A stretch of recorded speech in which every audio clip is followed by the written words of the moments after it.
Drake vs. Kendrick Lamar has made over $15 million on diss track revenue alone. And because of this, a lot of people are going to want a lot of that money, as well as many of these artists are also wanting the respect that comes with being in a successful diss battle thing war with Kendrick Lamar. With that being said though, in today's video we're going to talk about all the people who are trying to shoot shots at Kendrick Lamar, pause, as well as why. You know what I'm saying? With that being said though, get some cranberry juice, some Cheerios, something to snack on, and let's get right into it. So we're going to start off talking here the thing that made Kendrick Lamar versus Drake Part 1 so successful. And that is, a lot of this was, Drake was like this massive empire, bro. He wasn't signed to anyone. He had his own record label, as well as the fact that he's the biggest rap artist, arguably of all time. And a lot of people were like, man, I don't even like this Drake guy. Because a lot of the things that he did are questionable in the morals factor. And Kendrick Lamar, also one of the most highly impressive discographies, most achieved. People acknowledge Kendrick Lamar as a better artist than Drake, and people respect him as a better artist than Drake. But the question was, does the marketability of Drake surpass the respect of Kendrick Lamar? And a lot of people say that Kendrick Lamar won this battle because of the fact that he was just better. But a lot of people completely forget that Drake had a better year than Kendrick Lamar in terms of listens. Like, there's more people who listen to Drake albums. He has the most amount of album sales this year, despite Kendrick Lamar dropping an album this year and Drake not even dropping an album this year.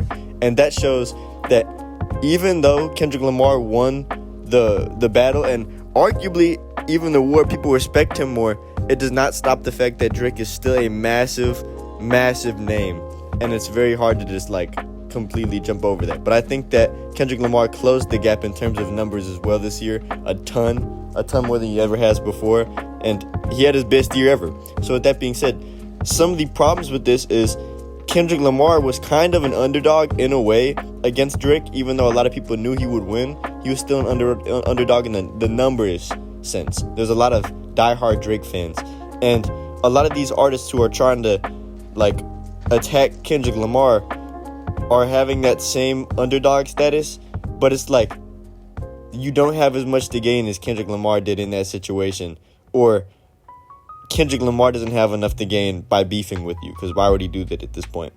And this first artist we're going to talk about is Joey Badbutt. I'm not allowed to swear on this channel, but we're going to call him Joey Badbutt or Joey Badbottom from the rest of this video on. And essentially what happened here was he just dropped a Conductor Williams beat song talking about there's too much West Coast D-word licking, and he's saying that y'all are hyping up the West Coast way too much, and he's trying to bring some of that shine home to New York. And a lot of people's problem with this is because of the fact that for the longest time Drake was the biggest artist and still is. So the fact that Kendrick Lamar brings some attention to the West Coast, it's not like it's been too much overhyping, bro. It's been not that long. I heard my friend Justy Buns make that point. He has another YouTube channel. You guys can watch his video on that. But he was talking about the fact that, bro, Kendrick Lamar just had a massive pop, bro. Like another massive pop. So if y'all were to act like he's been taking over, hella, you're just exaggerating that too much. I don't think it's really that case. I think that Kendrick Lamar deserves a lot of the praise that he's getting, and I think that it's not too far drawn out yet. It's not been that long. It's been a couple months, bro. Be happy. Joey Badbutt, in this case, also is a very inconsistent artist, and I think that he doesn't drop enough, and he's still upset because of the fact that he wants to be praised in as highly regards as people like J. Cole, Kendrick Lamar, Drake, but he just hasn't been respected as much because of the fact that he hasn't dropped a lot of material. And don't get me wrong, Joey Badbottom has an incredible discography, but it's just the fact that he does not put out enough music, and a lot of his stuff does not change up the sound every time he raps, if that makes sense. So with that being said, Joey Badbutt attacked him, and we don't know what we're going to see next. Maybe Kendrick Lamar could respond to that. It'd be interesting. But next we have 21 Savage, and he just went on the new Lil Baby album that came out a couple days ago, or actually I'm pretty sure yesterday at the time I'm recording this. But he essentially went on this new song and was like, I brought a Drake with me and it don't know Kung Fu. If you don't know, Kendrick Lamar also goes by Kung Fu Kenny, and he does not like Kung Fu Kenny. He's showing the fact that he's on Drake's side. You know what I'm saying? He's like no Kung Fu. He's obviously on Drake's side. I mean, they have a bunch of albums together. And he was in a little bit of an odd situation with Metro Boomin because of the fact that he's friends with Metro Boomin as well as Drake, and he just doesn't want them to argue, but I don't think he really cares that much about Kendrick. He's showing that he's choosing more the Drake side than the Kendrick side here in that case. And with that being said, this is not necessarily like a massive diss. Like, people were like blowing this way out of proportion, but it's the fact that he, after so many months, is still talking about it. It excites a lot of the people. I mean, it could just bring some more sales to Lil Baby, which means more royalties for Lil 21 Savage.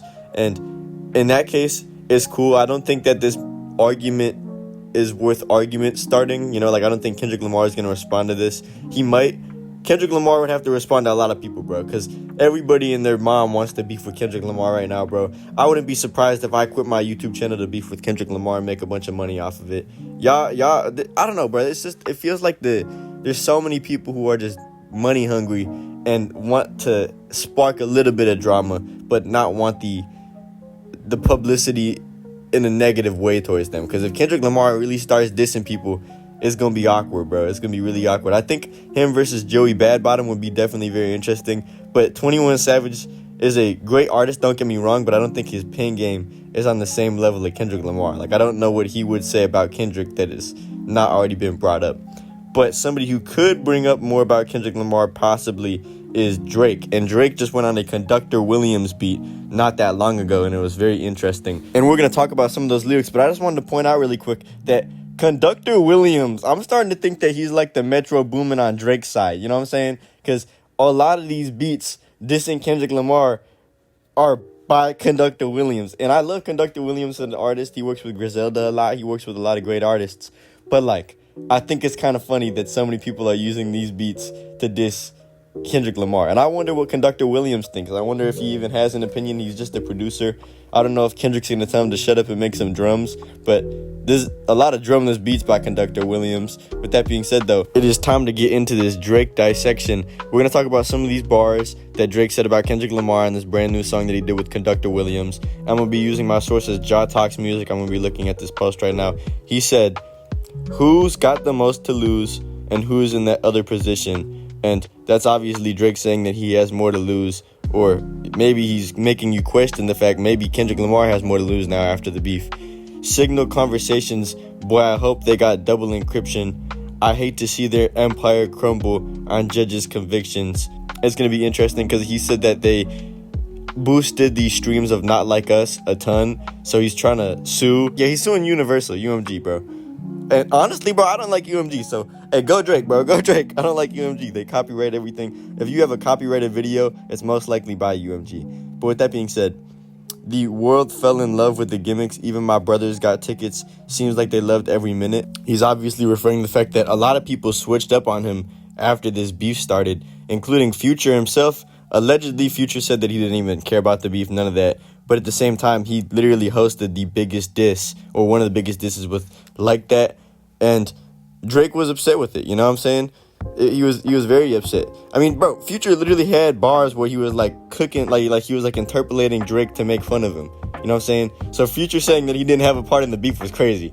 But Drake in this case was like, bro, we just had a song together, bro. Wait for You with Tim's was an incredible, massive song, and you're still doing me like that? He said, figured we always gonna be close. I was sadly mistaken. The loyalty was not given.